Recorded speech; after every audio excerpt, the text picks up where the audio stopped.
السلام علیکم ناظرین، آپ دیکھ رہے ہیں سورج ٹی وی HD۔ آپ کو ایک خبر سے آگاہ کرتے چلیں۔ DIG آپریشن لاہور ساجد کیانی کی جناح ہاسپٹل آمد۔ ساجد کیانی نے پرتشدد واقعات میں زخمی ہونے والے پولیس افسران و ملازمین کی عیادت کی۔ DIG آپریشن زخمی پولیس جوانوں کی خیریت دریافت کی۔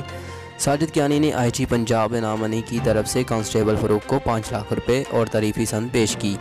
DIG آپریشن کی طرف سے زخمی اہلکاروں کی حوصلہ افزائی ساتھ کھڑے رہنے کا عزم۔ DIG آپریشن کی زخمی پولیس اہلکاروں کے لواحقین سے بھی ملاقات۔ پولیس جوان کی طبی سہولیات کی فراہمی میں کوئی کسر اٹھا نہ رکھی جائے گی۔ DIG آپریشن ساجد کیانی کی متعلقہ افسران کو پولیس جوان کو بہترین طبی سہولیات دینے کی ہدایت۔ پولیس اہلکار ہمارے بازو ہیں، ملک کی خدمات لاحق تحسین ہیں۔ ساجد کیانی شہریوں کی جان و مال کا تحفظ اولین ذمہ داری ہے۔